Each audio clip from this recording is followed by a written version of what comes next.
நீங்க ஜெயிக்கிறதுக்கு ரோட்டு போடுறது தண்ணி வரல அதுக்கெல்லாம் நாங்க வாய்ப்பு கொடுக்க உங்களுக்கு கிடையாது. பசங்க படிச்சுட்டு இருக்கிறாங்களா அவங்கள வந்து ஒரு கம்பெனி மூலியமா எடுத்துக்கங்க, அவங்களுக்கு ஒரு தகுதியை கொடுங்க, அவங்கள உருவாக்குங்க. இப்ப எங்களுடைய வாய்ப்பெல்லாம் முடிஞ்சு போச்சு. சும்மா போராடி ரோடு போடல, தண்ணி வரல, அது வரல, இது வரல, வாய்ப்பு வேணாம்.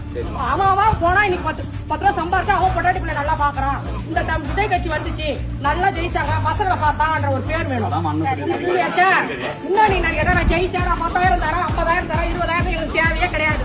பிள்ளைங்களுக்கு வேலையை போட்டு அவன் லைஃப் உண்டாக்குங்க, தகுதியை அவங்களுக்கு உருவாக்குங்க. நாங்க பொம்பளைகளை நீ வீட்டோட கிடக்கிற அடிமை பண்ணுங்க. நாங்க கிடையாது இருக்கட்டும், இருந்தாலும் அவங்களுக்கு வாய்ப்பு கொடுத்தா இப்போ ஒருத்தவங்க படிச்சுட்டு வீட்டுல இருக்கிற அவன் கஞ்சா போடுறான். புரியுதுங்களா உங்களுக்கு? அவங்கள நீங்க கம்பெனில தள்ளாவே அந்த பழக்கத்துக்கு போக மாட்டானுவா. இவருக்கு ஒரு வாய்ப்பு நாங்க கொடுக்குறோம்.